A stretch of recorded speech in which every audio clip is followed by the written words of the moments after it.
Michael Saylor recently shared one of his best analogies I've ever heard about Bitcoin. I think it's one of his most powerful clips, so I'm going to play it for you right now. After that, I'll add some additional commentary. Here's the clip. But I think where people trip up with your language is this idea of the inevitability of the 60%. What would you say to that? So we're dealing with three concepts: risk, volatility, and performance. Okay, so I've addressed the risk issue by pointing out that there is existential risk in your given network or frame of reference. And I just want to make that point that once you understand that risk of being in that frame of reference, then you have to figure out what's the source of the volatility and the performance. And if you don't understand why the asset does what it does, if you don't understand the economic physics involved, then you'll think it's random and you'll feel like the performance is risky. But I want to give you an example of a physical metaphor. I'm a hiker and I come across a mountain lake, and the mountain lake has 500 trillion gallons of water in it. And yeah, I don't know how it got there, but it's there. The water's chilly, it's clear. And I look down and there's a waterfall coming off the mountain lake. And the waterfall, it's very beautiful and it's very turbulent, right? Water is turbulent in a waterfall. Water is not turbulent in a glassy lake. So the turbulence is volatility, right? And there's waterfall. And then I look at it. And now if you look and you say, I don't know why that water falls downhill. I don't know if it'll keep falling downhill, but I hate the volatility. Then I guess you can take a selfie in front of the lake, go swimming, get cold and leave. But let's say you're not a tourist, but you're an engineer. So you come across the same lake and you see the waterfall and you see the 500 trillion gallons and you think about gravity and you think about sunlight. And now I know how the water got there. The water got there because the sun shone on the ocean. The water evaporated from the ocean. It rose up in the clouds. The wind blew it against the mountain. It condensed and it rained into the mountain, and the water ran off the mountain into the mountain lake. I know how it got there. And then I think, well, if I create a dam near that waterfall, I build myself a dam, I put a turbine on the dam, and then I drop 1 billion gallons of water. I channel 1 billion gallons of water through the dam, drop it 60 feet. And then I plug that into a hydroelectric power plant. I spin the dynamo, I make electricity. And then if I'm really smart, I run the electric power line to a village down in the valley, and I light up the village or I light up the city.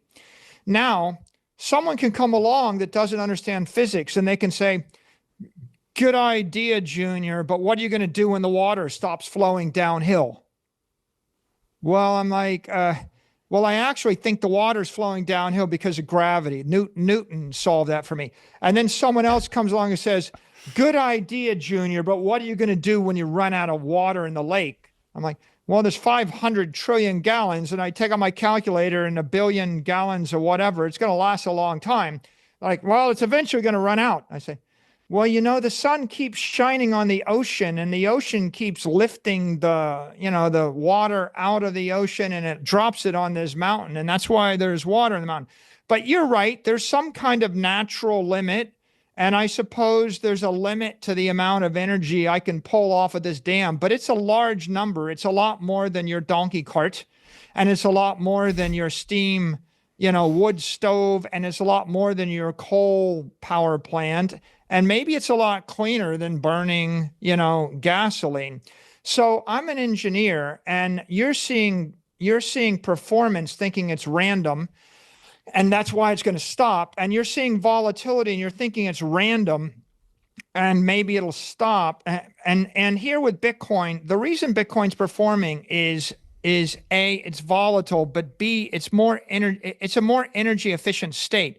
The water is flowing down 5,000 feet because it's a lower energy state 1,000 feet below the mountain. It's a lower energy state. You've got potential energy in the water and it wants to go to ground, and that's just physics. The 500 trillion gallons of water is $500 trillion. And the $500 trillion of assets are sitting in real estate and currency and sovereign bonds and corporate bonds and artwork and equity. And they're invested in the stock of a company in Africa that's going bankrupt, right? They're invested in real estate in Cuba, in Venezuela, in Nigeria. They're sitting in a warehouse that's crumbling. It's got a 40-year life.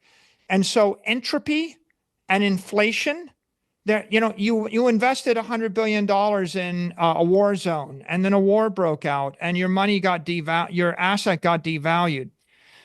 All of the things going on in the world, the war, the chaos, the competition, the inflation, the entropy, the passage of time, the hurricane, the COVID, vaccine, the COVID virus, all of these things impaired the value of your assets. The reason Bitcoin is going up, it's not an accident. It's because capital is economic mass. It is flowing from a high energy state, the mountaintop, to a lower energy state, to a more efficient state. It is steam condensing to water, condensing to ice, giving off energy, just like in any chemistry lab, you would learn this. One of the reasons I really love this clip is because the interviewer, Tom, I believe, frames the question as kind of a gotcha question. He suggests that Saylor's language often makes Bitcoin sound inevitable, which feels like an impossible position to defend. After all, nothing is inevitable, including Bitcoin. But Saylor's response is brilliant. He breaks it down into risk, performance, and volatility. And the way he explains it is incredibly logical. First, he briefly addresses risk, acknowledging that yes, Bitcoin faces existential risk. Cryptography could be broken, there could be a nuclear holocaust, aliens could come down to Earth. Those things are technically possible, but they're also existential risks for humanity itself, not just Bitcoin. By pointing that out, he moves past the question of risk without dismissing it entirely. Then he shifts to performance and volatility, where he delivers what I think is one of the most beautiful analogies. Saylor compares capital flowing into Bitcoin to a waterfall connected to a lake, a massive, unimaginable reservoir of wealth and capital. The waterfall represents the volatile movement of that capital as it flows into Bitcoin. Now, when you see a waterfall, you don't think, wow, this is unsustainable. You instinctively understand that water flows downhill because of gravity, kinetic energy, and potential energy. It's just physics. The flow may look chaotic, but it's completely logical. And the same is true for Bitcoin. Capital is flowing into Bitcoin because Bitcoin is a superior monetary asset with the most superior monetary properties. And if you step back and look at the last 16 years, it's undeniable. The waterfall has been flowing for 16 straight years. Bitcoin's price has grown at an astounding 100% compound annual growth rate over that time.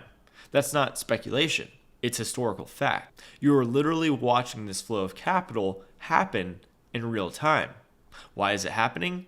Markets and individuals are actively choosing to allocate more capital to Bitcoin because it's the best form of money.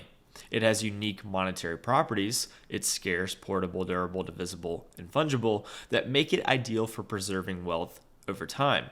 This ties directly to a report I published earlier this year called Your Wealth is Melting.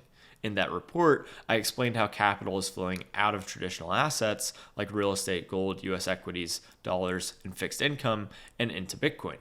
The reason is simple.